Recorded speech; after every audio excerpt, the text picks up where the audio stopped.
Сайн байцгаана уу? За энэ удаад манай студид эрчим хүчний сайд найдлаа хүрэлцэн ирээд байна. Тэгэхээр эрчим хүчний салбар бол сүүлийн өдрүүдэд их үйл явдал өрнөө гэж хэлж болох үс байна те. Та бүхэн бол одоо ингээд үйлдвэрчний эрэлтэлтэйгээ баг 2 өдрийн шахуу хилцээ хийвүү те. Ингээд ямар ч үсэн ажилчдын цалингийн асуудлаа шийдэж юм. За нээлттэй дуудлага худалдаа ингээд зохион байгуулалтаас сэргийгдэх эрчим хүчний салбар дээр бас шинэ хуудас эргүүллээ гэж хийж ин. Гэвч одоо ингээд хажуугаар нь бас л ингээд цахилгаан эрчим хүч доголдлоо саатлаа гэх мэт ингээд орон нутагт үйл явдлууд өрнөд энтэй юм учраас танаас одоо яг илүү дэлгэрэнгүй мэдээлэлтэй тайлбар авъя гэдэгт харин манаас студид ирж ярьслаа өгөөч гэж урьсан байгаа. За баярлалаа. Ирсэн баярлалаа. Тэгэхээр яг хоёул хамгийн сүүлд өрнсөн үйл явдлаас ингээд яриагаа эхлэе гэж бодож байна. Тэгэхээр өчигдөр жишээлбэл 7 дугаар сарын 6-ны өдөр те Оросын холбооны улсаас нийлүүлж буй цахилгаан эрчим хүч тодорхойгүй хугацаагаар тасарлаа гэдэг энэ ховд цахилгаан түгээхийн салбар бол одоо ингээд нүүр номынхаа хаягаар ингээд мэдэгдсэн байгаа тий. Тэгэхээр 16 сумыг бол цахилгаан эрчим хүчээр хангадаг бас их том хэмжээний юм салбар дээр нэг хагас өдрийн саатал үүсвүү. Тэгээ та бүхэн ямар ч байсан 24 цагта багтаагаад бол асуудлыг шийдлээ эрчим хүчээр залгсан холбосон гэд мэдээсэн байсан тий. Тийм. За энэ үл яхахгүй тийм доголдол гарсан. Гэхдээ доголдол одоо манай Монголын талд биш Оросын холбооны улсын талд одоо Чадан гэдэг дэд станц байгаа. Тэрний ойролцоо гарсан байна. За баруун бүсийн эрчим хүчний систем бол 25% зөвхөн бид өөрсдөө хангадаг. Дийлэнх хувийг нь 75-аас 80% нь Оросын холбооны улсаас импортоор авдаг. Мөн хятадууд улсаас авч байгаа. Тэгэхээр баруун бүс бол 100% энэ баг 100% үжилж болохоор дийлэнхтэй.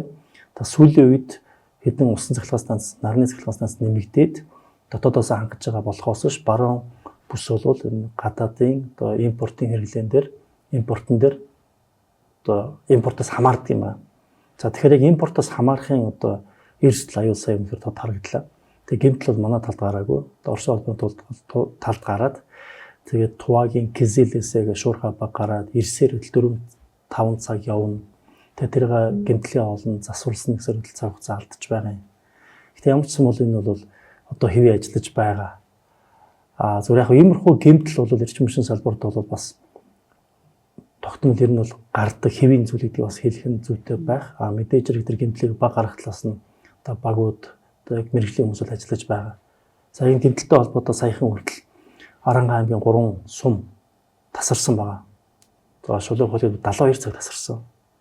Тэр юунаас болсон бэ гэхээр 1980-ад оны 89 он суйрлуулсан одоо модны шонгууд дээр аян цахилгаан байгалийн үзэгдлээс болоод гэмтэл гарсан. Тэр хол одоо 60 км шугамыг шалгаж хаана гэмтэл гарсныг тодруулах.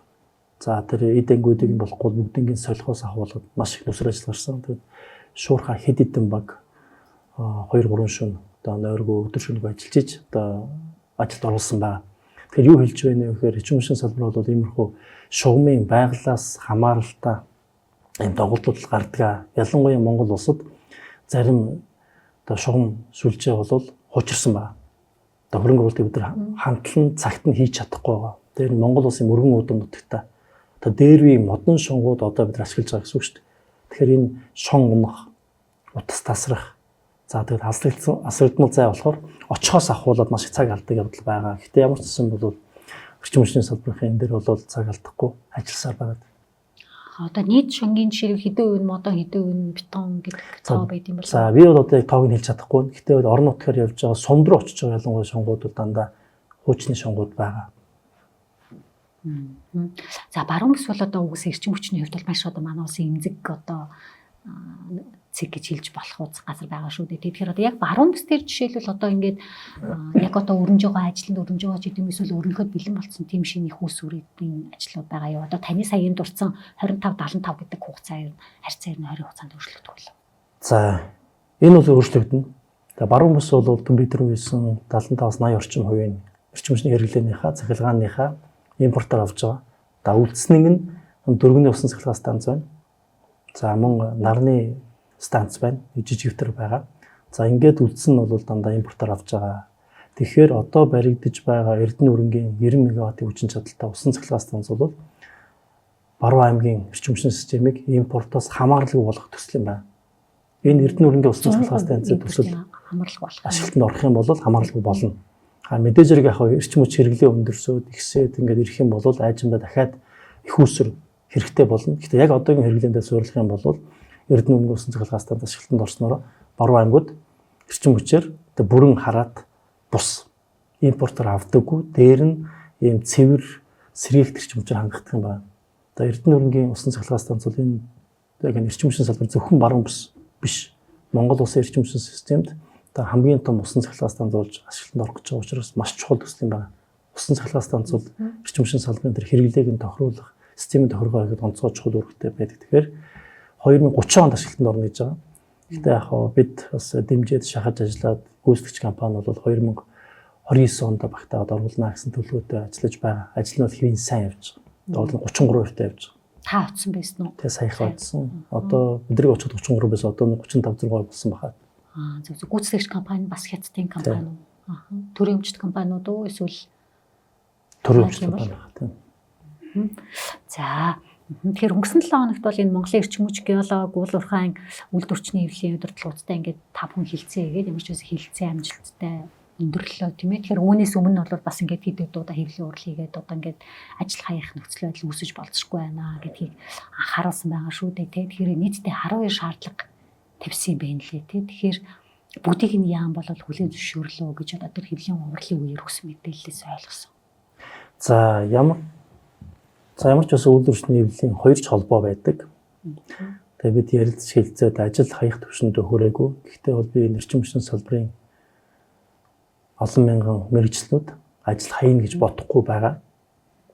Ажил хаяхгүй хаяж ирсэн түүхч байхгүй тийм хаях одоо мэргэжлийн болон сэтгэл зүйн одоо хувь хүний тийм ёс зүй байхгүй хаа. Одоо тэрэнд бол би санаа зовхгүй. Зүгээр цалин нэмэх шаардлагыг одоо хүндэтгэн хүлээж авч байгаа. Тэгээ тэрэн дээр бол бид нар ярилцах хэрэгтэй, тооцох хэрэгтэй. За ямар ч үсэн одоо энэ жилдээ за 30% нэмэх бол боломж бол байхгүй. Тэрийг бол би шулуухан хэлж байгаа. За үйлдвэрчний холбоотой шаардсан 30% гэж байгаа. Тэр бол боломжгүй. Энэ ондоо боломжгүй. Яагаад гэвэл энэ бол төсвийн байгууллага биш. Эрчим хүчний салбар бол компаниудаас тогтдог. За компаниудын дийлэнх нь одоо төрийн өмчт болохоор л ингэж байгаа. Түүнээс бол сайд ч гэсэндээ энэ цалингийн нэмдэг субъект хүн биш байхгүй. За яг гэхдээ бол яг ямар ч сан ажилтнуудын, мэргэжлүүдийн хөдөлмөрийн үнцнийг өсгий, цалингийн нэмэх ёстой гэдэг зарчмын бодлогын үүднээс одоо байнга хэлцэж ярилцж тохирч явдаг. Энэ жилдээ ямар ч сан одоо 10%-ийг нэмэгдэж байгаа.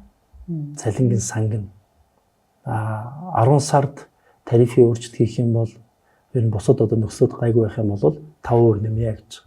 Иймэрхүү үндсэн тохиротой байгаа л да. Салингийн санг нэмнэ гэж байгаа нь хүн болгоны цалинг хавтахаар бол нэмэхгүй гэсэн үг. Харин үндсэн цалинг биш тий. Тий одоо юу гэдгийг өмнө нь бол яаж ирсэн бэ гэхээр бүх хүмүүсийн цалинг 10% өгсөн бол 20% өгсөн бол 20%-аар нэмждэг. Өндөр цалинтай нь өндөр нэмэгдэнэ, бага цалинтай нь бага нэмэгдэнэ. За энэ бол шудраг биш. Бас зүг биш гэж үзэж байгаа. Яагаад гэвэл үнэхээр тийм одоо цалингийн асуудал байгаа бол энийг доторх нь ялгаа наа байна. Энэ хэн бага аваад байгаа, хэн өндөр аваад байгаа, хэн нэмэгдэл их аваад байгаа, хэн зүй ёсны нэмэгдэл авч байгаа, хэн зүй бус нэмэгдэл авч байгаа гэдгийг тодруулж судлах, тооцох шаардлагатай байна. Өөрөөр хэлбэл энэ цалингийнхаа системийг бодож байгаа аргачлалаа шинжлэхгүй болвол бидний цалингийн систем хуучирсан байна. Тийм болохоор магадгүй зарим захирлууд нь ч юм уу олон сая төгрөгийн цалин авч хахад яг ажил хийж байгаа инженерүүд нь юм уу эсвэл залуу болсон хүчин одоо хэлээд байгаа тэр сая 800 2 саяг авч иж болно. Тэгэхээр энийг ингээд тэгшдэхэд бол тооцоо судалгааг нэгээд шудраг болох хэрэгтэй. Тогтолцоог шудраг болох хэрэгтэй. За энэ дээр бол санал нэг байгаа. Тийм болохоор зөвхөн цалингийн хувь яриад ажилчдын эрх ашиг одоо нийтлэг эрх ашиг хангахдахгүй. Тэг болсон хүчний бодлого, хүний үнсийн бодлого гэж байгаа бол зөвхөн цалин биш, цаана асар олон асуудал бий. Хөдөлмөр аюулгүй байдлын асуудал байна, хангамжийн асуудал байна, нийгмийн асуудал байна, гэр бүл, баяр ёслол, амралт энэ бүгд орж иж сургалт, дадлага энэ бүгд орж иж хүний үнсийн бодлого болно. Тэгэхээр би үйлдвэрчний хэвлэлээ уриалж байгаа нь зөвхөн цалин ярих биш, зөвхөн тэдэн хувь ингээд муухраар хавтахаар бол нэмэх тухай биш, чагсах тухай биш, ажил хаях тухай биш. Энэ яг ажилтнуудад хэрэгтэй байгаа, мэргэжлүүдэд хэрэгтэй байгаа сургалт, хөдөлмөр, цалин хангамжийн шудраг систем энэ тооцоолол, оронтооны зохистой байдал илүү дутуу оронтой хаана байна, илүү зардал хаана байна, хулгай зэлгийн хаана байна. Энэ бүгдтэй одоо тэмцэхэд сайжруулахад хамтран ажиллаач гэж уриалж байгаа. Одоо энэ дээр бол би санал нэгдэж байгаа гэж бодож байгаа. Зүгээр үйлдвэрчний хөвлийн тавьж байгаа бас бусад шаардлагууд байдгийг. Зарим нь бол одоо хилцээд явж байгаа. Зарим дээр нь бол ирээдүгөө харах юм бол яг ажилтнуудаа харах юм бол бас цаашдын сайн сайхан байдлаа салбарын хөвлөгийг харах юм бол зөвшөөрмөргүй зүйлс байгаа юм. Тэгээд тэрэн дээр ярилцж байгаа. Тухайлбал ямар асуудал? За тухайлбал одоо жижиг асуудлаас эхлэв та. Одоо зарим шагнал дээр мөнгө одоо дагалдуулж өгдөг тохиолдол байна. Одоо салбарын тэргүүн ч юм уу. Бүглээ байгууллага тэгдэг үстэй. За энэ бол яг хуучин социализмын тийм байсан баха. Гэхдээ одоо жишээ салбарын тэргүүн байлаа гэд бүх компаниуд өгөхгүй байгаа. Зарим нь өгж байгаа. Зарим нь их өгж байгаа, зарим нь бага өгж байгаа. За яамдих ч юм уу бусад одоо албан агчтай яах юм бас авахгүй. Тэгэхээр ингээд зарчим нь зөв биш байгаад байна. Тэгэхээр цалин бол хүний хөдөлмөрлснийхөө төлөө, ур чадварынхаа төлөө, аюулс бэлгийнхаа төлөө гаргасан хүч хөдөлмөрийнхөө төлөө авч байгаа одоо зөв ёсны төлбөрийг одоо хөлсийг цалин хөлсөж байгаа шүү дээ. Тэгэхээр тэр шагналтай холбоотой ч юм уу зүгээр олон жил ажилласантай холбоотой ч юм уу эсвэл одоо эрэгтэй байсныхаа төлөө, эмэгтэй байсныхаа төлөө эсвэл ямар нэгэн одоо эрдмийн зэрэг авсныхаа төлөө илүү цалин авах, дутуу цалин авах нь өөрөө зөв буруу гэдэг бид нар бодох хэрэгтэй юм аа. Жишээл одоо юу гэдгийг ямар нэг эрдмийн зэрэг цолтой байсныхаа төлөө яг ижлэх ажил хийж иж илүү хийж байгаа гэсэн нотолж чадахгүй байж иж илүү нэмэгдэл авах нь зөв гэдэг зарчмыг зөвхөн манай эрчимчин салбарын ширэн зөв Монгол улсын хэмжээнд тавих хэрэгтэй юм байна. Тий, ерөн төрийн албанд нэг нийтлэг байх байна тий. Одоо ингээд зүгээр боловсролын зэрэгээр нь хамааруулаад одоо мастерч байна, докторч байна уу нэмэгдэл болгодог тохиолдол байдаг да. Энийг бид Монгол улс бас авч үзэх хэрэгтэй юм аа. Энэ одоо зөв үү? Одоо үгүй мастерын зэрэгтэй байлаа гэдэг, докторын зэрэгтэй байлаа гэдэг илүү ур чадвар гардаг гэсэн үг үү? Илүү ухаантай гэсэн үг үү? Ажлынх нь бүтэем сайн байдаг гэсэн үг үү? Тэр энэ чинь ингээд хүнийг ялгуулсан болохгүй юу? Ажлын үнэлгээгээр нь гүйцэтгэлээр нь хийсэн бүтээснээр нь биш. Зэрэг цолоор нь ч юм уу өнгө зүсээр нь ялгаж байгаатай адилхан бус уу гэдэг асуултыг бид нар яг Монгол улсын хэмжээнд ер нь тавих ёстой юм байна. Ингэж бид нар яг жинхэнэ нээлттэй зах зээлийн одоо шудраг цалин урамшууллын юм системд орох хэрэгтэй байна. Тэгвэл бидний зарим хэсэг маань зарим хандлага, арга барил бүтэц тогтолцоо хуучин бүр социализмын үеийнхаараа байна. Тэгсэн хэрнээ ажил нь амьдрал нь орчин үед амьдраад байдаг. Аргачлал нь хуучнараа байгаад байдаг. Эндээс зөрчил үүсэж байгаа. Гэхдээ энийг би зөвхөн эрчимшин салбарыг хийсэнгүй нийтлэлээрээ байна. Сая 6 сарын 15-наас хэрэгжиж эхлэх нэг шийдвэр засгийн газар гаргасан те. Ер нь эрчим хүчний үнийн нэг 10%-аар те. Захилгаан 5 дулаан эртний үнийг бас нэг 5 гэж нийлээд нэг 10%-аар нэмэх шийдвэр гаргачлаа шүү дээ. Тэгэхээр энэ шийдвэр гарсны дараа л ингээд ажиллагаа энэ цалин нэмнэ гэдэг шаардлага гараад ирв. Эсвэл бүр эртнээс л ер нь та бүхэнд хандаад одоо таныг сайдаар томилогдсны дараа л ингээд үйлдвэрчний эвлэлээс хүсэлтэд уламжлаад исэн юм уу? За яг ер нь бол анханасаа тийм ярьдаг л байсан л да. Ер нь үйлдвэрчний эвлэлийн Монгол улсад ажиллаад байхад үйлдвэрчний ярьдаг юм ганцхан цалин байгаад цалин нэмэх ёстой л. Багш эмчнэр дээр ч гэсэн тийм. Тэгээ цалингийн цаана шудраг тогтолцоог нь яаж үрдүүлэх юм? Цалин зөв бодогдож байгаа юм уу? Зөв хүндээ очиж байгаа юм уу гэдэг талаар бас илүү анхаарах ёстой гэж би бодож байгаа юм. За манай салбарын эрчим хүчний салбарын дундаж цалин 3,774 мянган төгрөг. Тийм байлээ. Монгол улсын дундаж цалин 2,989 мянган төгрөг. За яг энэ үзүүлэлтээр эрчим хүчний салбар уул уурхайн салбарын дараа орж хоёрт орж байгаа Монгол улсад. За боловсрол бусад төр эрүүл мэндийн салбар бүр доор байгаа. Санхүүгийн салбар эрчим хүчний салбарын доор байгаа та бүхэн бодоор. Тэгэхээр дундад цалингийн хувьд энэ бол хэн нэгэн зохиож яриаггүй баттай статистикийн газраас гаргаж байгаа баттай яг ингээд тоон мэдээлж баримт. Тэгэхээр дундад цалингийн хувьд эрчим хүчний салбар бол тийм бага биш ээ. Ерөөсөө бага биш. Ямар ч сан цалингаа болоод жагсаад ахаар биш байхгүй. Биш би тэр тодорхой хэлнэ. Харин зүгээр хэн хэд аваад дундаж идэж хайрцангуй болголт. Тийм. Магадгүй 20 сая явж байгаа. 17,000 дундаж авч байгаа. Тийм. Хоёр дундаар авах юм бол дунд чинь ижлэх юм байлаа ч гэсэндээ нийтээр жигтгэн өндөр авахгүй байвал яах вэ гэдэг нь яг цалингийн системийн асуудал юм аа. Тэгээ энэ цалингийн систем, цалингийн тогтолцоог шинжлэхгүй болвол шалгахгүй болвол тооцоог нь давхар бодож шалгахгүй болвол магадгүй зарим газар зарим хүн 20 сая яваад явж болно. Бүтээмж багтаач гэсэн. Зарим газар үнэхээр хүнд ажил хийж иж дөнгөж ажилд орсон залуу сая 8 зааваа явж байгаа бүх газар байгаа.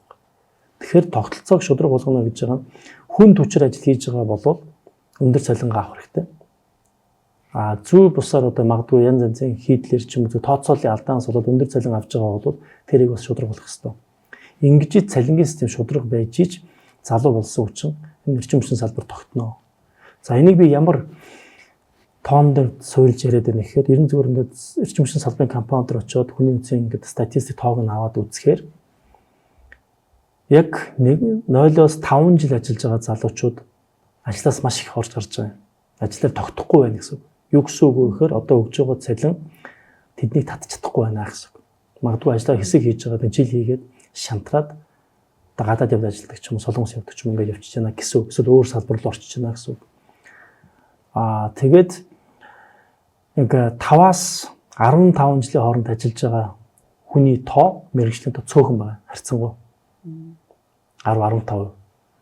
За энэ бол яг эд туршлагатай, эд залуу хамаг хийж бүтээдэг настан дээр явж байгаа эд мэргэжилтний хамгийн өндөр бүтэмжтэй. Энэ залуучууд, энэ хүмүүс өнөөдрийг авчивна, ирээдүйг маргаашийг авчивна. Хамгийн их жин эзлээд байгаа бүлэг нь ямар байна вэ гэхээр тэр 20-с дээш ажиллаж байгаа, өөрөөр хэлбэл тэтгэвртэй гарах төхөж байгаа одоо өчигдрийн эд мэргэжлүүд өнөөдрийн ахмад голд одоо юу гэдэг ахимагдуу мэргэжлүүд гэсэн. Тэгээ энэ жим бол өндөр байгаад байгаа. Тэгэхээр энэ бол буруу биш. Гэхдээ бид нар ингээд маргаашийнхаа залуу болсон учраас бэлдэж чадахгүй тийм бодлого байна гэсэн. Цалин хүсний систем маань залуучуудад дэмжихгүй байна. Шинэ болсон учраас дэмжихгүй байна. Яг эд ачааг үрж явж байгаа гол мэргэжлүүдэд цөм хэсгийг нь дэмжиж чадахгүй байна гэсэн. Тэгээ энэ хിവэрээ явах юм бол бид нар маргааш эрчим хүчний салбар асуудалд орно. Ажил хөнгөө болно. Ажил хүн байлаа ч гэсэндээ тийм бэлтгэгдсэн чадварлаг хүн цөөн болно. Тэгээ энэ бол аюул юм аа. Тийм болохоор бид нарын салбарт хийж байгаа ажлын хамгийн чухал зүйл нь хүний нөөцийн бодлого. Хүний нөөцийн бодлого. Эрчим хүчний салбар хүний нөөцийн бодлого алдагдсан гэдгийг би уушуулга хэлье. Тэгээ сая тэр үзүүлэлтээр илэрж байгаа. Тэгээ энэ дэр юу ихтэй вэ гэхээр энэ бол маш чухал асуудал. Тэр зөвхөн цалин нэмэх биш. Нэгдүгээр цалингийн системийг шудраг болгох хэрэгтэй. Яг сургууль төгсөөд шинээр ажил орж байгаа залуучууд энэ эрчим хүчний салбарт тогтох хэрэгтэй. Ажилдаа дур сонирхолтой байх хэрэгтэй. Ажлын байр нь тэдэнд одоо ээлтэй таатай байх хэрэгтэй. Одоо маргааш өнөөдөр цалин урамшуулал нэмэгдэх юм байна. Болсон үчний үед би өсөх юм байна, сурах юм байна. Намайг ингээд хөгжүүлэх юм байна гэсэн итгэлтэй байх хэрэгтэй байхгүй. Одоо энийг бол болсон үчний бодлого гэж байгаа. Тэгээд тэр энэ салбар дээр жишээлбэл шинээр хөгжиж байгаа технологиуд байна. Шинээр хөгжүүлэх одоо шийдлүүд байна. Тухайлбал бид нар дөнгөж сайхан эрчим хүчний шилжилтийн стратегийг эзэлчээд одоо батлах гэдэг одоо засгийн газрын хурлд оруулах гэж байгаа. Энэ юу вэ гэхээр 2050 он хүртэл Монгол улсын эрчим хүчний их үүсвэр нь юунаас бүрдэх юм бэ? Одоо тухайлбал зөвхөн нүүр сар яваад алсын хараа 2050 дээр ч юм аль хэдийн заац. Тэрэн дээр яхаа байгаа. Гэхдээ тов тодорхой байхгүй байна. Тэгэхээр бидэрт илүү тодорхой байхын тулд илүү болсон хүчний бодлого тодорхой гаргаж хэрэгжүүлэхийн тулд илүү тодорхой зүйл хэрэгтэй. Хөрөнгө оруулалтыг татахын тулд маргааш бид нар ямар салбар хөгжүүлэх гэж байгаа, ямар их үүсвэр дэмжих гэж байгаа гэдэг тов тодорхой байх хэрэгтэй.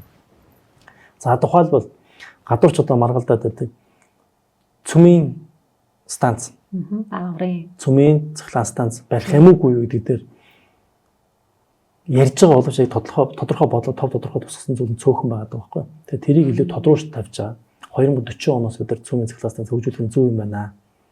Монгол улсад энэ хэрэгтэй. Тэгээ Монгол мэргэжлүүд чадна. Тийм болохоор одооноос бэлдэх ёстой. За ус төрөгч зүйл байна. Ус төрөгч бол эрчим хүчний ирээдүйн мөн. Одоохондоо хэрэглээнд нэвтэрч шалиагүй байгаа боловч маргаашийн хэрэглээ гэж үзэж байгаа. Тийм болохоор энэ сэргээгчийн хүчээр баялаг Монгол улс ус төрөгчийн эрчим хүчийг хөгжүүлэх ёстой. Ус төрөгчийн эрчим хүч, ус төрөгчөөр гаргаж авдаг цахилгааны их усрыг бид нар 2040 оноос мөн хөгжүүлэх ёстой. Тэгэхээр одоо өнөөдрөөс эхлээд тухайлбал тэр цөмийн ус төрөгчийн мэргэжлүүдэд бэлтгэх ёстой. Тэгээ энэ бол болсон хүчний бодлого юм байна. Тэгээ одоо энэ байгаа залуучууд зөвхөн дулаан цахилгаан станцад ажиллахаасаа гадна яг энэ чиглэлээр илүү дахин сургах, мэргэжшүүлэх, урт богино хугацаанд сургах. За тэгээд бусад хөгжүүлэх байгаа салбарууд, чиглэлүүд, шинэ технологиудыг эзэмших, одоо өөрөмсгүүлэхэд одоо анхаарах хэрэгтэй юм байна. Энийг бол хүний нөөцийн бодлого гэж байна. Тэгэхээр хүний нөөцийн бодлого гэж би дүгнэлт хэлэхэд зөвхөн цалин мөнгө хавтгааруулан нэмчээд тэгээ болж гэнэ гэж бодох юм бол энэ салбар бол хөгжихгүй. Тэгэхээр энэ хажуугаар нь тэр сургууль, дадлага цаана яг тэр цалингийн цаана ямар хүн байна? тэр залуучууд болсон хүчний бэлдэх, сэтгэл ханамжийг өндөр байлгах, урам зоригтой байлгах, ажилтай байлгах. За энэ бол яг одоо салбарын эрчим хүчний салбарын одоо бодлогын цөм нь байгаа юм аа. Энэ одоо 17,800 хүн энэ салбарт ажиллаж байна те. Удирдлагуудын цалинг бол нэмэхгүй гэд та ингээд мэдээлэл дээр хэлчихсэн те. Угаасаа өндөр цалин авч байгаа хүмүүсээ гэд. А тэр одоо удирдлагууд бол ахлах инженер үүсч гэдэг юм уу? Ер нь энэ удирдлагын багт орж ажиллаж байгаа хүмүүсийн дундад цалин хэдэн сая төгрөг байт юм бол? За. Одоо дундад цалин бол 3,747. Гэхдээ одоо энэ дээр яг бид тооцоолыг хийж байна. Яг удирдах албаны шалтгаан хэмбэ гэдгийг бас харах хэрэгтэй. Зааг нь олох хэрэгтэй. За ямар ч гэсэн гүйс захирлууд болон яг удирдах албанд ажиллаж байгаа. За зарим нь гэж хэлье. Зарим захиргааны ажилтнууд хэрвээ тооцоо судалгаа хийж үзээд боломжийн байх юм бол энэ удаадаа төвчнэ гэж. За энэ бол энэ удаад 10%-ийг цалин нэмэхийн зарчим, үндсэн зарчим байх юм. Үнэхээр бага гэдэг залуучуудын хувьд тэнд нь нэмээ. Түүнээс бид одоо 20 саяын цалинтай, 10 саяын цалинтай захирлуудад энэ удаа нэмэхэд төр төтгөлцъя. Тооцоолоо хийж байгаад дараагийн удаа бол явж. Захирлууд яаж хүлээж авч байгаа юм?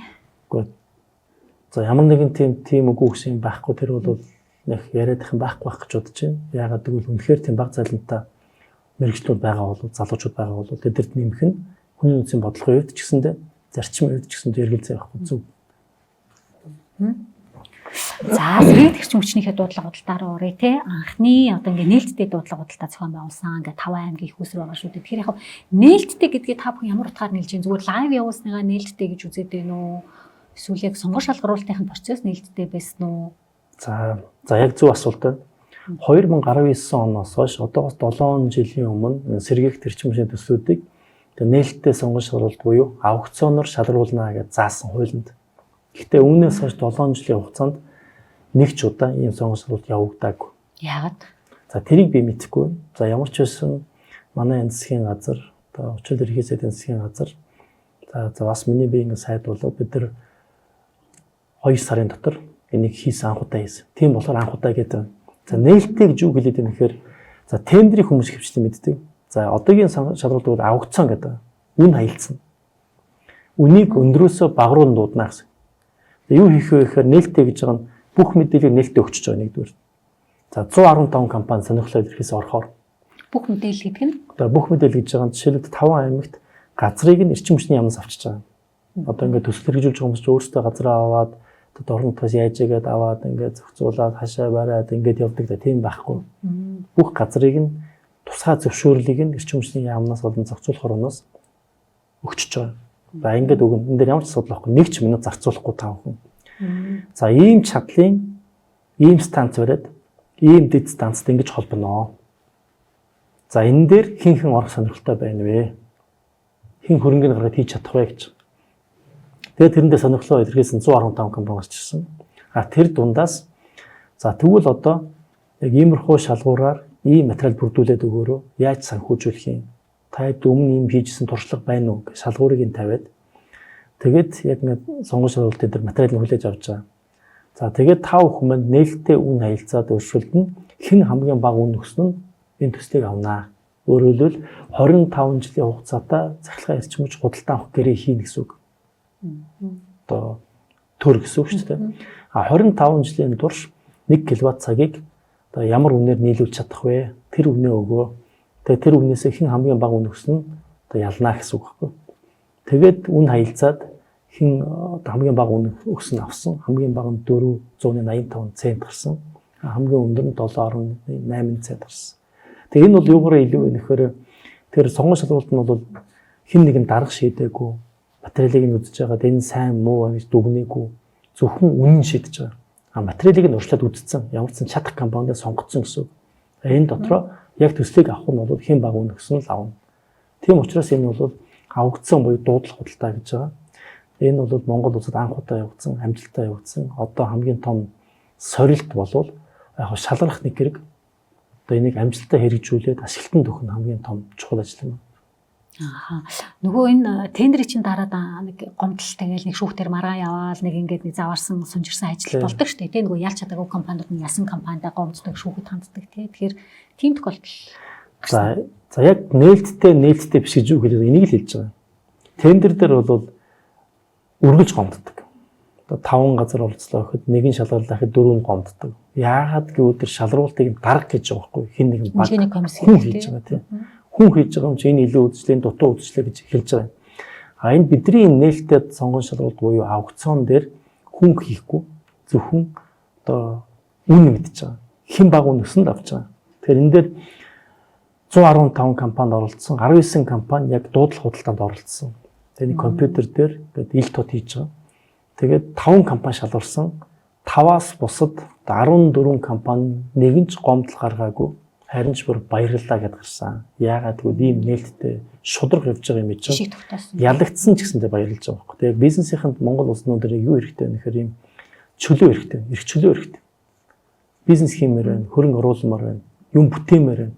Гэтэ тэрэнд нь таарсан тийм шудраг саяхан шиг нээлттэй сонгож байхгүй. Тийм болохоор зөвхөн эрчим хүчнийхэн биш зөв бизнесийнхэн их баярлж байгаа.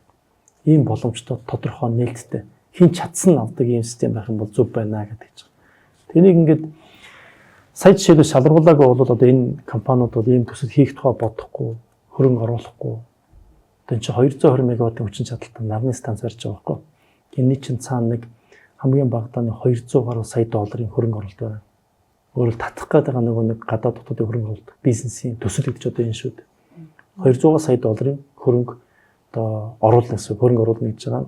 Зарцуулна, ажил хийн, газар шуурны ажил хийн, бүх юмаа суйрлуулна. Эний шин дагаад эдийн засгийн идэвхжил, ажлын байр бий болно. Компаниуд ажилтаа болно. Ингээд дотоодын нийтлэлд өснө гэдэг нь ердөөсөө энэ л байдаг байхгүй хөрөнгө оруулалт ингэж татж чадах юм бол бид нарт маш их боломж байгаа. Ялангуяа эрчим хүчний салбар зөвхөн эрчим хүчний салбар биш. Бусад эдийн засгийн салбаруудыг чирч явдаг суур салбар юм аа. Тийм болохоор эрчим хүчиндээ харамгүй хөрөнгө оруулах хэрэгтэй. 115 компани гэдэг бол айгүй өндөр тоо байна тийм. Гой сонсогдож байна тийм. Ямар олон компани вэ гэдэг гой сонсогдож байна. Хичнээн дотоодын хичнээн нь гадны хөрөнгө оруулалттай компаниуд байсан бай. За энэний яг тоог мэдэхгүй. Гэхдээ бол нэг талаас илүү нь бол гадны хөрөнгө оруулалт компани байгаад байна. Гэхдээ энэ бол шалгуур дээр бас зөвхөн 100% гадаадын компаниг заагаагүй. Бид нар бас ямар ч төсөл хийсэн хичнээн чадaltaй байлаа ч гэсэндээ бас дотоодын компаниуд үндэсний үйлдвэрлэлийг дэмжих хэрэгтэй, чадварчуулах хэрэгтэй. Тийм болохоор энэ дээр бол гадаадын компани хамтарсан байна гэж зааж өгсөн байна. За гэхдээ одоо энэ аукцион бол 5 дөнгөж эхэлсэн шүү дээ. Яг энэ зарчмаар дараа дараагийнх нь аукционуудыг зарлаад явж байгаа. За тухайлбал одоо Дундгуй аймагт 100 мегаваттын нарны цахилгаан станцын төсөл зарлаад явж байгаа. За мөн говийн бүсэд хэрэглэн зориулаад нэлээд том чадлын 3 дэд станц төр холбох төслүүдийг шалгаруулъя гэдэг оролцогч компаниуд саналыг аваад явж байгаа. Тэгээ ямар шийдлээ санал болгох юм бэ? Тэгээ говийн бүс бол эдийн засгийн өсөлт талаасаа, уулуурхаа хөгжиж байгаа талаасаа замун бас мөн адилхан, түрүүн Баруун аймагтай адилхан импортын дээр тулгуурлаад байгаа юм. Тэгээ энийг хараа тос байдлаас гаргахын тулд төслүүдийг зарлаж байгаа. За дахиад Баруун аймагт 3 газар бас мөн адилхан нээлттэй сонгошрол зарлаж байна. Зүүн аймагуудад 2 газар бас нээлттэй сонгошрол зарлаж байна. Дорнод Сүхбаатар аймагуд дээр. За энэс бас болоогүй дахиад одоо жишээл Монгол 330 сумдаа тэрний 130 нь хүчтэй дутагдaltaа. Ямар нэгэн байдлаар өөрөөлөө цахилгаан хүрсэн ч гэсэндээ чанаргүй дулаастдаг, гэрлэн улаастдаг. Аян гурт очив бүр яг наад очив бодож тэр гэсэн. Тэгэхээр ингээд харахад ингээд цахилгаан хүрсэн. Улаанбаатарынхан бол тэр зовлон мэдгүй тийм. Тэгэхээр ингээд бодиттой эрчим хүчний чанар нь моогоож ус буцлах гад ингээд асаацсан чинь гэрэл насцсан мөртлөө буцалтгүй. За яг наадч тий. Гайхаад ингээд хүлээгээ хараа зогсоод исэн чинь. Эрчим хүчний салбарын зорилго бол зөвхөн үйлдвэрлэлд хаях биш. Хуучин бол тийм байсан. Одоо бол яг хэрэглэгчд чанартай эрчим хүч очих нь эрчим хүчний салбарын одоо сайдаас ахуулаад одоо мэрэгжлийн хүртлээр бүгднгийнх нь үүрэг тэр юм байна гэж шинээр томьёолж байгаа. Тэгэхээр одоо сумд дээр жишээлбэл саяын дээр улаастгийг ус хүртэл босгож чадахгүй байгааг бодох хэрэгтэй. Баянгарын аймгийн төвд. За тэр одоо энэ засгийн бол яах ёстой вэ гэхээр Монголд ийм сум 130 байна. 130 сумыг жишээл бид тэр хол руу шугам татах юм бол маш үр ашиггүй явдал болно. Тэгээ дээр нь чинь бас эрсдэлтэй. Тасарна. Тэгээ дахиад хөрөнгө оруулалтын асуудал байна. Тэгээ энэ алслагдсан өдөрт бүх сум руу өндөр хүчтэй шугам татна гэж байгаа нь бол тийм үр ашиггүй муу. Тэгэхээр зүгээр төвийн эрчим хүчний системтэйгээ шугамтайгаа уялдаад ажиллах хагас бие даасан ийм эрчим хүчний сэргийлт эрчим хүчний их усүүдийг бий болох хэрэгтэй. Сумдын. Тэгэхээр бид нар сумдын эрчим хүчний асуудлыг саяын дээр улаастгийг шийдэх бас яг адилхан тийм аукционд зарлсан. Тэгээ багцлж байгаа. Тэгээ сум хооронд дунд нь жижиг тийм станц шинээр бариад тэгээ батарей хураагаар тавиад яг сая таны хэлж байгаа тэр ус хүртэл буслаж чадахгүй тэр байдлыг засах хэрэгтэй юм байна. Тэгжиж эрчим хүч чанартай болон тэгжиж суманд аймагт үйлдвэрлэл хөгжих тухай яринаас дээ. Эрчим хүчний үрээ тийм улаастыг юм бусалж чадахгүй бол ямар юмных нь хоёрын машин ажиллах уу, юу хүнд машин механизм, юу жижиг дунд үйлдвэр байх вэ? Тэр эрчим хүчүүд яхаар гус өөр нь байгаа юм. Тэгэхээр энээр бид нар зөвхөн Улаанбаатар гэлгүүр сумдын бас эрчим хүчийг чанаржуулах талаар ингээд аукцион зарлаа явж байгаа. Тэгэхээр эрчим хүчний компаниудад хөрөнгө оруулагчдад зөвхөн саяын 5 газрын аукцион биш, цаашдаа жижиг том олон төслүүд хүлээж байгаа шүү. Зөвхөн өөрсдөө чадварчуулаад хөрөнгө оруулалт тэр дотоод зохион байгуулалт юу гэдгийг тэрийг зэгцлээд энэ нээлттэй зохиолшуулалт аукционд идэвхтэй оролцоод яваарай гэж байна. Та сая хагас бие даасан гэж хэллээ тий. Тэр нь юу гэсэн үг вэ? Яг хагас бие даасан гэж байгаа нь одоо мэдээ сүлжээ байгаа. Тэгэхээр тэр бол мэдээ сүлжээтэй уялдаж ажиллана. Гэхдээ одоо тасарлаа гэхэд магадгүй одоо сая бид арангаа 3 сум ярьлаа шүү дээ. Зүгээр л шуугнаас болоод юм уу эсвэл аянгнаас болоод ч юм уу хаан тасарсан гэдэггүй шууд тасарчиж байгаа. Энэ тохиолдолд тэр сумд бол хүн байгаа юм чинь тодорхой хэмжээнд өөрийгөө бие даагаад явж явах хэрэгтэй. Батарей хураа хуртаа, нарны салхины их өсөлттэй, нөөцтэй. Одоо цахилгаан тасарлаа гэж лагаасаад биш хэсэгтэй ямар ч байсан тэргүүрээ ингээд дижигдээд явдаг. Цахилгаантай үедээ батарей хураагаар цэнгэлээд явдаг. Ийм байх хэрэгтэй маа. Тэгээ цаашдаа бол яг сум бол сум, баг бол баг, аймаг бол аймаг өөрийн гэсэн зөвхөн сүлжээнээс хамаарахгүйгээр өөрийн гэсэн их усртэй болох нь тархмал их усрын бодлого гэдэг. Монгол ус тархмал юм бол тархмал их усрын бодлого байх хэрэгтэй. Түүнээс төвдөө ганцны станц орчоод тэрийг алс хол шуумын алдагдлыг хүлээн тэгж хол шуум татах нь бол үр ашигуд маш муу. За одоо ингээд 5 аймагт ямарч байсан ингээд 5 төсөл одоо ингээд баг л өнөө маргаашгүй эхлэх бах те ямарч байсан батламжаа гардаад авсан шүү дээ те төрийн орнд ерхий сайд та хоёроос нэг ийм асуудал байдаг. За сэргээгт эрчим хүчний шинэ их усруу даригдах нь гоё байна те нөгөө нөө эрчим хүч нөгөө эдийн засаг гэдэг юм чи Монголд байна гой сонсогддог. Гэхдээ нөгөө яг бодит байдал дээр амьдрал дээр очингууд нөгөө манай салхиныхаа дээр их ярьдаг л да те бид ингээ үйлдвэрлээд идэг. Тэнгүүд нөгөө диспетчер үндэсний төв нь автгүй. Нөгөө сэргээгт эрчим хүчний нөгөө суйрлагдсан хүчин чадал үйлдвэрлэсэн тоо хоёр ингээ баг 2 дахин зүг баг. Энэ төр зөрүүтэй байгаад идэг шүү дээ тий. Тэг яг энэ дээр бас ирээд гацчихгүй дээ л гэж би болгоомжлоо. За сая асуудал тодорхой хэмжээгээр байгаа нь үнэн. Гэхдээ энэ бол яагаад бий болдог вэ гэхээр сэргээгт эрчим хүчний бас тогтворгүй байдлаас болж байгаа юм аа. Нэгдүгээр тогтворгүй байдлаас болж байгаа, хоёрдугаар үн тарифын асуудал байна. За өнөөдөр Монгол улсын суйрлагдсан хүчин чадлын 17.5 нь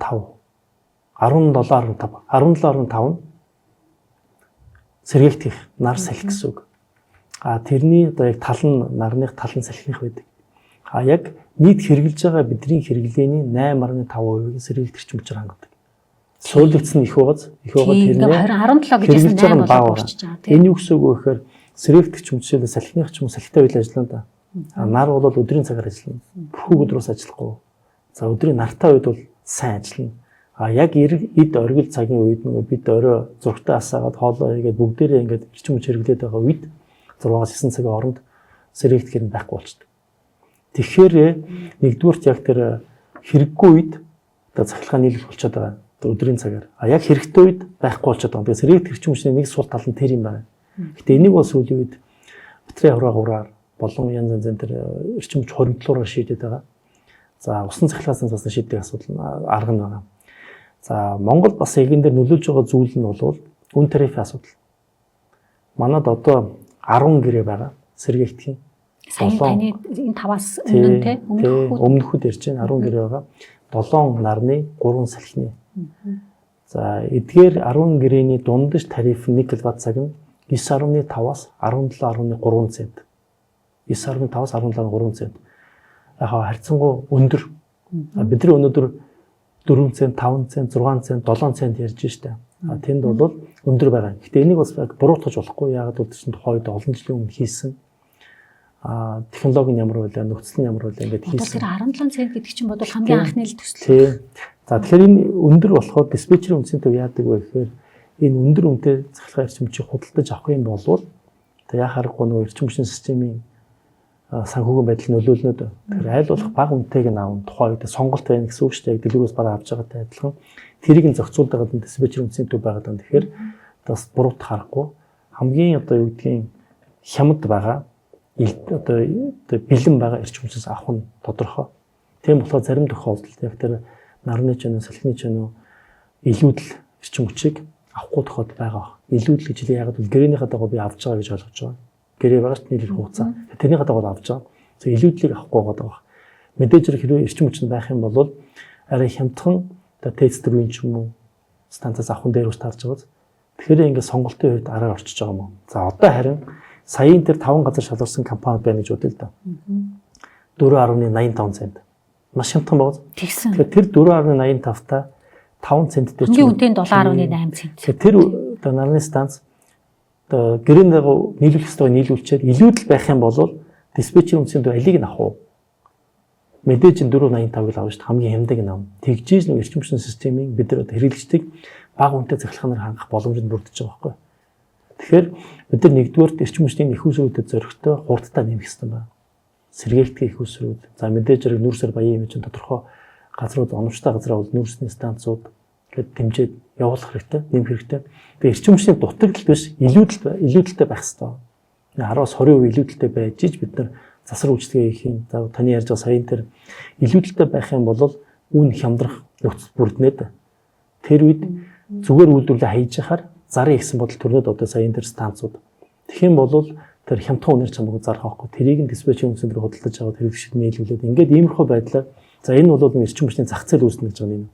Зах зээл үн хаялцсан ийм эрчим хүч авмаар нь хин хямдхан өгөх юм бэ гэх юм бол тэрэн дээр компаниуд үнээ санал болгоод яг ингээд бирж шиг ингээд арилжаа болно гэсэн. Тэгэхээр одоохондоо бид нар эрчим хүчтэй дутагдaltaй байгаа юм чинь ийм боломж хомс байгаа юм. Явандаа тун утахгүй бид нар ийм арилжааны зарчмыг оруулна. Тэгэхээр хин хямдхан эрчим хүч үйлдвэрлээд худалдахад бэлэн байна.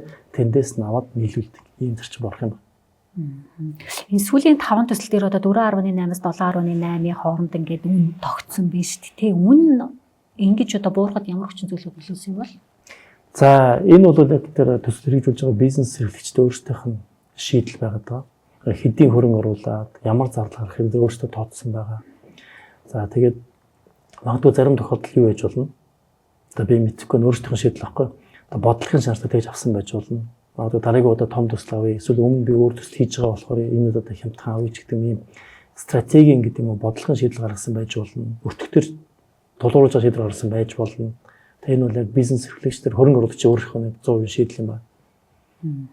Би нөгөө нүүр сэргээгт хоёрын үн өртгийг ингээл бас их харьцуулж ярьдаг болохоор яг энэ дээр танаас нөгөө бөөрөлжүүдийн цахилгаан станц бол бас ингээд ашиглалтанд ороод удаагүй юм тий. Бөөрөлжүүдийн цахилгаан станц жишээлбэл 1 кВт гэрчим хүчээ ямар үнээр нийлүүлж байгаа юм бол? За тэдний энэ зөв нүүрсний станцуудын дундаж гэрээ бол 1 кВт-аг 8-9 орчим байгаа. 8-9 орчим байгаа. Тэрнээс бага ч байгаа, тиймэрхүү үнэтэйч байгаа. 1 кВт-д нь ерэн зүгээр яг сэргээгдэхийн сүүлийн үеийн төслүүд бол энэс хямдхан болж чадчих байгаа. Яг нь технологи хөгжиж байна. Дээр нь саяын түрүүний миний хэлдэг ээлтэд авгцсан байгаа болохоор хямдарч чадчих байгаа. Хэрэв авгцсан байгаагүй бол тэгэл бас л өндөр байж болно шүү дээ. Тэгээд хэн нэгэн дарга ч юм хэн нэгэн баг шийдэх юм бол тэр чинь бас өөр байж болно шүү дээ. Тэгэхээр л авгцсан нэг шудраг байгаа даа. Зөв нэг юм бид нар бас ойлгох ёстой. Монгол улс бол яг нүүрсээр баян нүүрсний станцууд байнга байх ёстой. Ийм тогтмол чадлын ийм станцууд заавал байх ёстой. Хосож ажиллах ёстой. Сэргээгдэхийн асар их нөөцөө нар залхины нөөцийг ашиглах ёстой. За тэрийг бол эрчим хүчийг хямдруулах тал дээр, дундаж өртгөө багасгах тал дээр, за аюулгүй байдал талаас хостуулаад ажиллах ёстой. Цаашдаа бол өнөөдрийн бидний хэрэглэгчд өгж байгаа тариф бол бага байгаа. Бага байгаа болохоор хөрөнгө оруулалт байхгүй. Хөрөнгө оруулалт байхгүй болохоор засар үйлчлэгээ байхгүй, шинэ их уср байхгүй. Ингээд бүгдээрээ нийтээрээ Монгол улс гал алдахтай болчиход байгаа байхгүй. Одоо эрчим хүч дутагдaltaй юм чи гаднаас импортлж өнөөдөр Монгол улс 2025 онд өнгөрсөн жил жишээлбэл нийт хэрэглэсэн цахилгааныхаа 22%-ийг нь 5.1 гэсэн үг шүү дээ.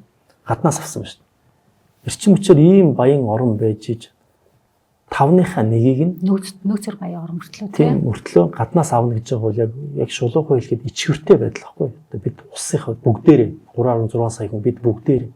Тэгэхээр энэ эрчим хүчний салбараа яаж хөгжүүлэх вэ? Яаж бусдаас царайчилдгүй болох талаараа бодлогоо яаралтай хийгээд одоо энэ дээр саналаа нэгдээ зөрөгтэй ажиллах хэрэгтэй байна.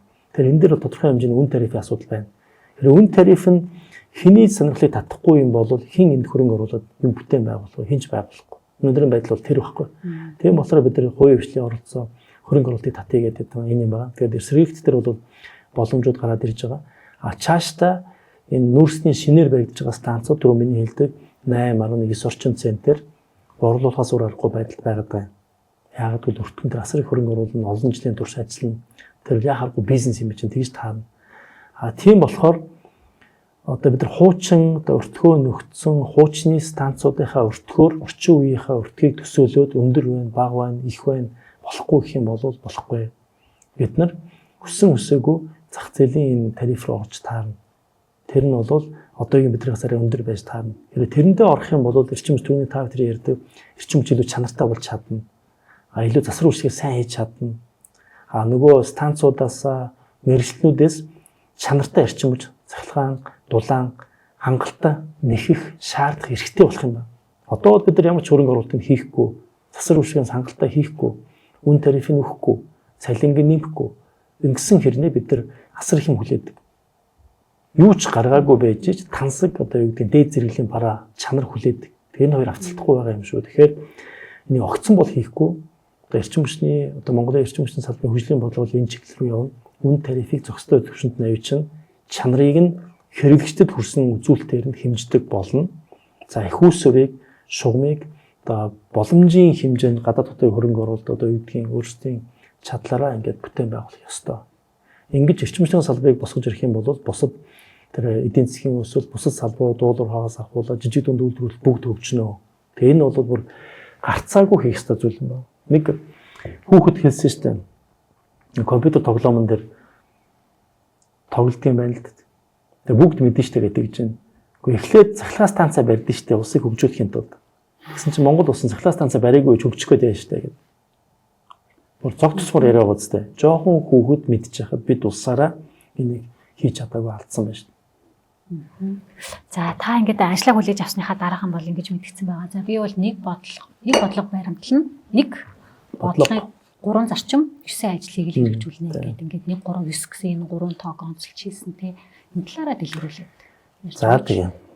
За тэгэхээр эрчим хүчний салбар бол нэг бодлоготой байх хэрэгтэй. Монгол улсаараа нийт тийшээ харах ёстой. Тэгээ зөв буруу хамаагүй ямар ч үсэн бид нар бүгдээрээ монголчууд бодлогын төвшөнд эрчим хүчний яам нь ер нь иргэд хүртлээр нийт тийшээ харах ёстой. Монгол цаашаа явах ёстой юм бэ.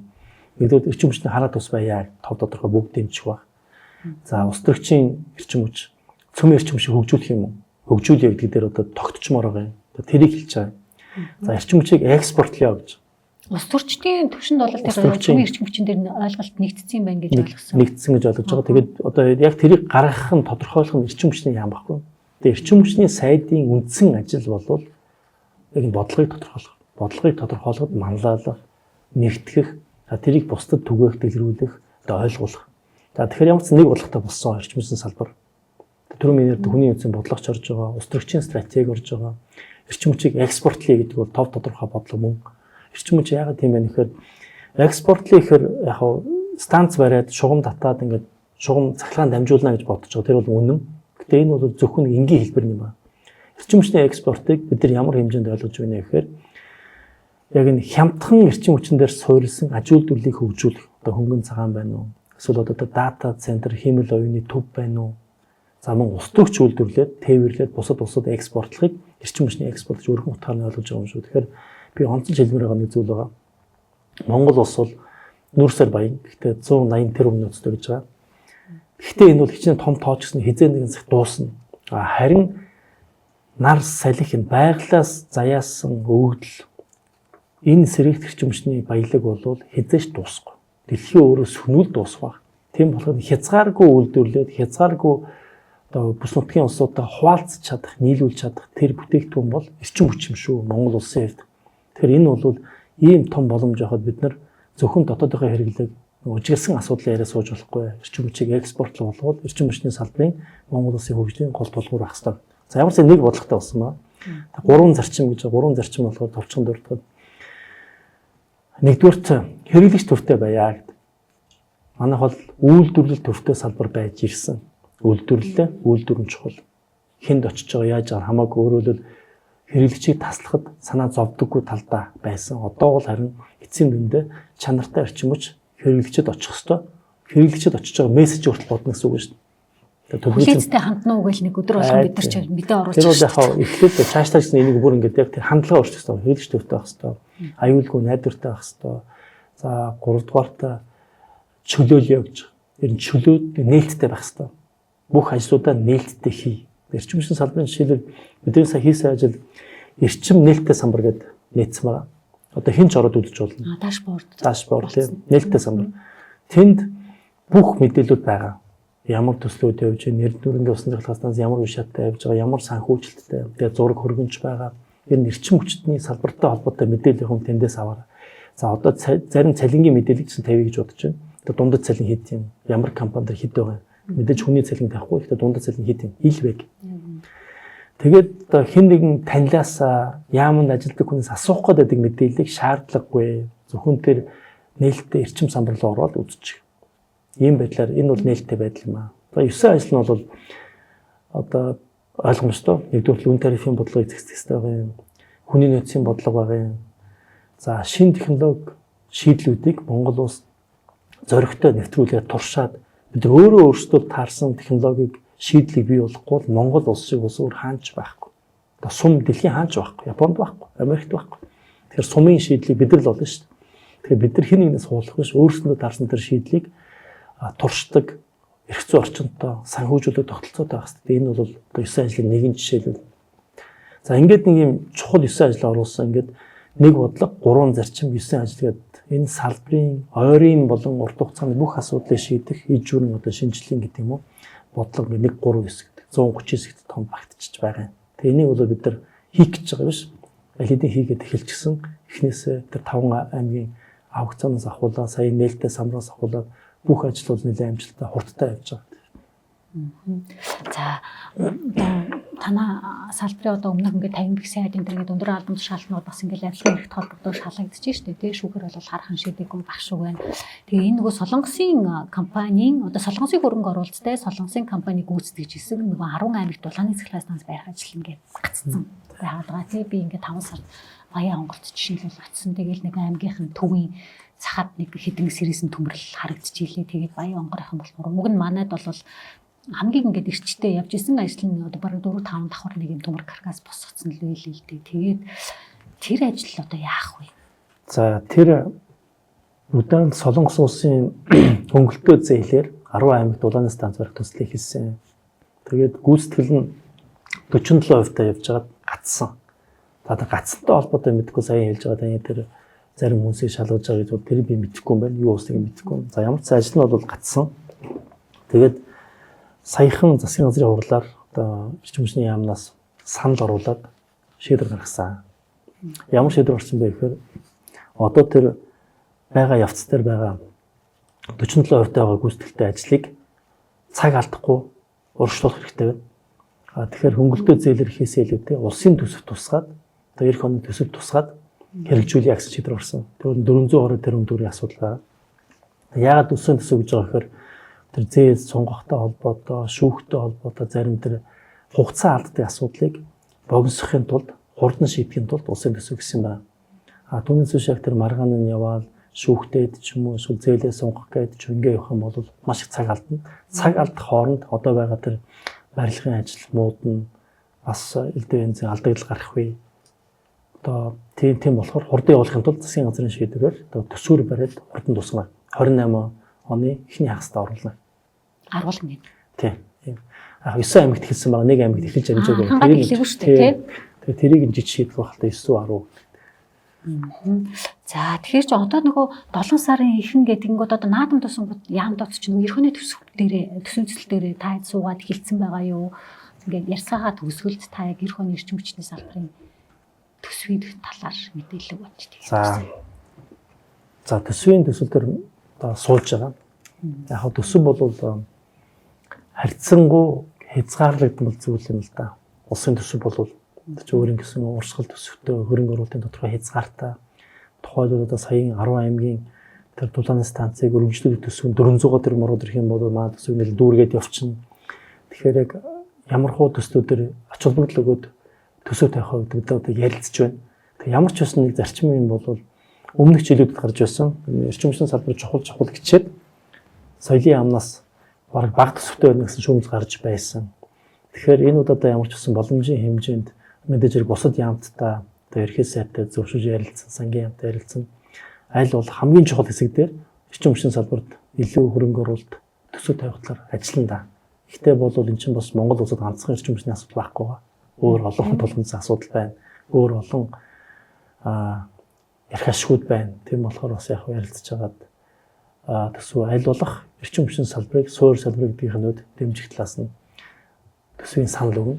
За мэдээж хэрэг бас их хурлын төвшөнд, байнгын орон төвшөнд гишүүдэд мэдээлэл өгөх, яагаад энийг тавих ёстой, яагаад хэрэгжүүлэх ёстой, яагаад чухал талаас нь илүү сайн мэдээлэл өгөх ёстой байна гэж бодож байгаа. Тэгэхгүй бол их хурлын төвшөнд заримдаа асуудлыг ойлгохгүйгээр магадгүй заримдаа бас шулуух байлгаад өөрийнхөө жижигхэн улс төрийн явцууд зорилгоор ношгох, гуйлах, олон хүний хөдөлмөрийг үгүйсгэх, буруу дашаа мэдээлэл нийгэмд өгөх асуудал гараад идэг. Тийм болохоор бидний хувьд одоо миний хувьд бол илүү сайн мэдээлэл илүү нээлттэй өгч явах хэрэгтэй байна гэж бодож байгаа гişүүдэд.